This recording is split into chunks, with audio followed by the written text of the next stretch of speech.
C'est presque de l'info, c'est la revue de presse de Nicolas Canteloup. Et ce matin, c'est Stéphane Bern qui est avec nous. Bonjour Stéphane. Oui, quelle belle programmation ce matin. Oui, je salive. Nous sommes à 3 semaines de Noël et Europe 1 a eu la riche idée d'inviter un expert en chocolat. On vous écoute, monsieur.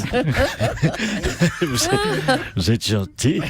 J'étais accessoirement aussi un petit peu président. Non, mais moi, vous savez, je suis un 4x4 de l'interview. Je suis tout terrain. Vous me lancez sur le chocolat.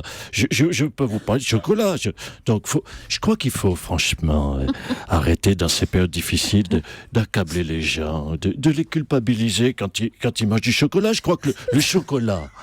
il faut être sérieux un instant. Le chocolat n'a d'intérêt. Oui, parce que j'ai réussi à faire 20 minutes sur le chocolat dès 7h du matin. Oui. Le chocolat n'a d'intérêt, M. Soto, Mme Polony, Mme Julie, que si on s'enfile une demi-tablette. Si, on parle juste du carré, un carré ou deux, franchement. Non, je ne suis pas d'accord avec votre médecin frustrateur, M. Skierzek, là. Ça n'a aucun intérêt. Tiens, il y a Jean-Pierre Elkabbach qui veut reposer une question. Ouais, parce que moi, je l'étau, je vois tout. Vous êtes modeste. Ouais, je l'étau, je vois tout. Regardez le Figaro. Oui, Jean Tourtou, Stabilos, ça fait gars bossé. Regardez le grand dilemme du PS. Alors, cette élection, répondez. Nicolas Sarkozy, répondez. Écoutez, monsieur Elkabbach, vous voulez que je réponde sur une élection? C'est quand même extraordinaire. Une élection qui n'a pas eu de... Comment? Non, mais... Arrêtez. Comment voulez-vous que je me prononce sur une élection qui n'a pas eu... Non, mais si vous voulez faire une réponse à ma place, on change de place. Non, mais je vous pose la question parce que si vous ne la posez pas, vous ne la poserez pas. Et si vous ne me la posez pas, je ne pourrai pas y répondre. C'est quand même le con que je ne puisse pas répondre à une question qui ne m'a pas été posée. Je vous le dis comme je le pense. C'est pour ça que je vous le dis, c'est pour ça que je le pense, c'est pour ça que je vous le dis comme je le pensais. Le débat est clos. À vous, Julie. En tout cas, on est ravis de vous recevoir. Hein. Oui, mais ça tombe mal quand même. On avait tout prévu. La date dans le calendrier, ça n'a échappé à personne, le 2 décembre, le jour du sacre de Napoléon. On avait tout prévu, le tapis rouge dans le hall d'entrée. Même Fabien Amas et Denis Oliven s'étaient déguisés en hôtesse en randonnion pour les accueillir. Vos chouquettes préférées, la marque de chocolat, tout était là. On avait même planqué tous les journaux. Et là, pan! Thomas Soto qui fait la boulette. Il annonce sans fanfare le rebond de François Hollande qui est à 50% dans les sondages. François Hollande fait du trampoline dans les sondages et nous, imbéciles, on prend la photo pile au moment où il est en haut. Allez Stéphane, on va passer au titre de l'actualité avec vous. Oui, on commence par la loseuse du jour, vous l'avez entendu, la petite Maxima, la petite fille de Mark Zuckerberg qui vient tout juste de naître et son papa qui fait une donation. Il vient de la déshériter de 45 milliards, la petite. Elle a de quoi chialer, franchement. Hein. Elle a un jour, elle a déjà perdu, elle est à moins 45 milliards. Elle est plus pauvre que la Grèce à elle toute seule. Fallait pas l'appeler Maxima, fallait l'appeler Minima. Ah bah tiens, c'est pas bête. Trafic à Paris, ça roule toujours un peu mal dans la capitale, au point que le gouvernement, vous l'avez entendu, a demandé aux gens de rester chez eux. Et carrément de ne pas travailler. Oui, enfin, ça c'est une vieille idée, hein, le gouvernement qui demande aux gens de rester chez eux sans bosser, ça fait depuis des années, ça s'appelle le chômage. Oui, je suis taquin. Exploit en vue, Karim Benzema sera ce soir, il faut regarder, sera ce soir l'invité du journal de TF1 de Gilles Boulot, sans son avocat, sans ses conseillers. Bon, il y aura juste un traducteur car il répondra dans sa langue maternelle, le footballeur. Oui. C'est comme du français, mais avec les mots dans le désordre, les adverbes, les verbes, les sujets, les compléments. Cela dit, non mais c'est vrai, il faut être honnête.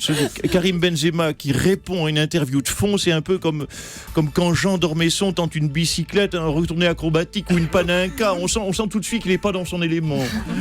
Allez, anniversaire, nous souhaitons joyeux anniversaire à la doyenne de l'Europe, Emma Morano, 116 ans. J'espère qu'elle a pas de la même famille que l'autre Morano, parce que supporter Nadine jusqu'à 116 ans, ça va être très long. Notre invité confirme. Mais quoi, Nicolas, mais tu me défends pas? Mais qu'on me crucifie! Merci Nadine Morano. Allez, on va retrouver maintenant Raphaël Antoven pour la morale de l'info. Bonjour Raphaël Antoven. Oui, tout à fait, bonjour. Alors, vous allez nous parler de quoi aujourd'hui, Raphaël? Le jeu de scène. Évanescence. Alors, de quoi vous nous parlez aujourd'hui? Alors, je voudrais vous parler, Nicolas Sarkozy, de la République, dont le fondement majeur est l'état de droit. Avec les Républicains, vous spéculez sur une homophonie. Alors là, je m'adresse à l'homme d'État et le pédagogue que vous êtes.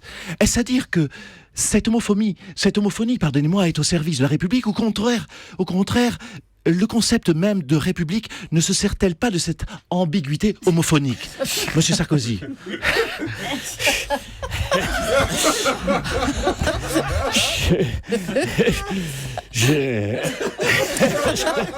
Oh, allez sur la vidéo, hein, sur europe1.fr. Déjà, je vais reprendre un bout de chocolat.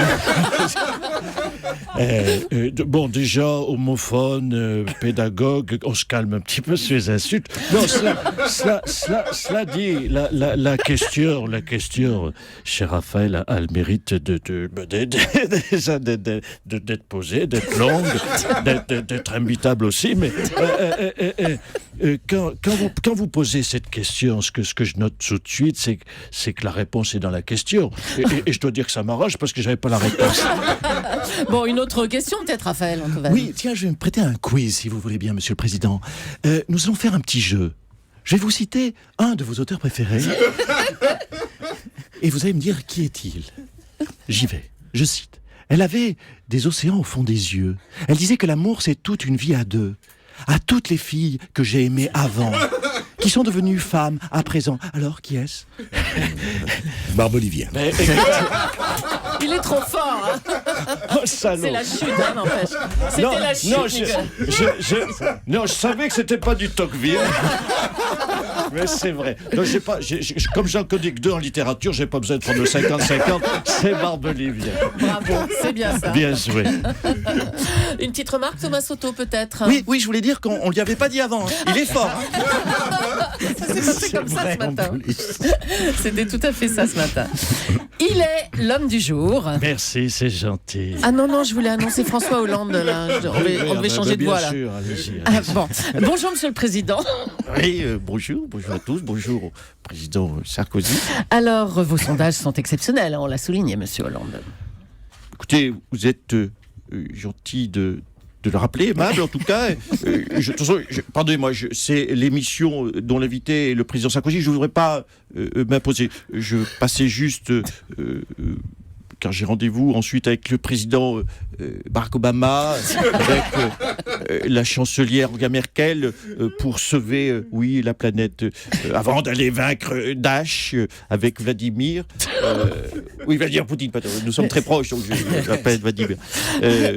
Ensuite, j'irai rencontrer le pape, avec qui je dois finaliser les derniers préparatifs de ma future canonisation. Oui, c'est ça, ouais. Bref, une journée normale, vous l'avez compris. Oui, on voit ça, vous êtes sur tous les fronts. Mais quelle est l'ironie derrière cette question sur tous les fronts? Mais moi, président du monde, j'organise aussi mon Grenelle de l'environnement, mais pas juste avec Borloo, avec 150 chefs d'État, dont Netanyahou et Mahmoud Abbas, qui se sont fait des bisous, car oui, moi, président du monde, quand j'ai 5 minutes, je règle le conflit israélo-palestinien. D'accord. Moi, président du monde, je vais dîner dans des restaurants encore plus chers que le Fouquet's, mais comme j'y vais avec Obama, du coup, tout le monde ferme sa gueule. Bon, n'en faites pas trop quand même, hein, Monsieur Hollande. Oui, non mais écoutez, n'en faites pas trop, je suis lucide, Madame Julie, je sais que je vis un conte de fées. Je sais que je suis Cendrillon et que au soir des régionales, mon carrosse redeviendra citrouille et que le chef du monde que je suis redeviendra pingouin. Alors, Monsieur Hollande, le chiffre que tout le monde a en tête, ce sont ces fameux 2 degrés de réchauffement, voire même 1,5 degré à ne pas dépasser. Oui, c'est important, 2 degrés. Et je me suis engagé à ne pas les dépasser. Je tiendrai cette promesse. J'aurai la même exigence d'ailleurs pour la croissance française. Je m'engage solennellement à ce qu'elle ne dépasse jamais 2%. Mais vous n'avez jamais promis ça, hein, Monsieur Hollande? Non, ça je n'ai pas promis, mais je pense que je peux le tenir. Bon, la grande question de cette COP21, c'est est-ce que le Nord va aider le Sud? Le président indien et les pays pauvres attendent un chèque de 100 milliards. 100 milliards. Oui. C'est important, c'est une coquette somme, comme dirait M. Foucault. 100 milliards, c'est du concret, 100 milliards. C'est un chèque que nous avons signé, tous les pays riches, pour aider les pays pauvres. Et ce chèque existe. C'est une réalité. Et c'est une victoire, ce chèque. Oui, mais il est où? C'est moi qui suis gardien d'accord. de ce chèque. Bon. Je Vous pouvez nous le montrer? Oui, bien sûr, je l'ai. Le chèque. Enfin, le chèque, j'ai... Ah oh, non, Pardon. Quoi? Pourquoi? Qu'est-ce qu'il y a? Donc, je sais. L'ambroisie. Non, parce qu'en fait, je vous explique, il y a eu un moment de flottement au moment de l'addition, on s'est regardé avec Fabius, Val c'était aux toilettes, Obama n'a pas sorti la carte bleue, j'ai dit bon ben je suis payé invitant, j'y vais, donc voilà, les 100 milliards on les a bouffés. mais je dis aux pays pauvres tout de même que nous avions pensé à eux, en amont en tout cas. Oui, bon, bah c'est ça. Nicolas Sarkozy, votre ami Angela Merkel, est venu vous dire un petit mot.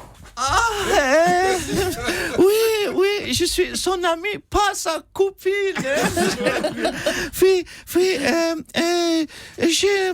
Je suis venu à Paris pour poser pour la photo pour le COP21.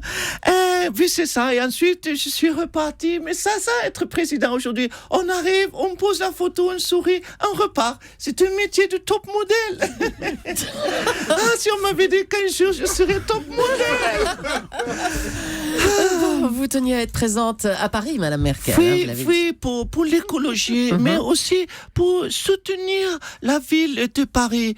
Je vais vous confier un petit secret. Je me suis fait tatouer la devise de la ville de Paris. Ah, fluctuat nec mergitur. Non, fluctuat nec vergetur. Humour de Stuttgart. Je m'en tape la peau d'orange. Merci. Et bravo à Nicolas. Ça fait du bien. Et à ses auteurs, Philippe Cavrivière et Laurent Vassilian. La revue de presse qui revient demain en direct à 8h40 sur Europe 1.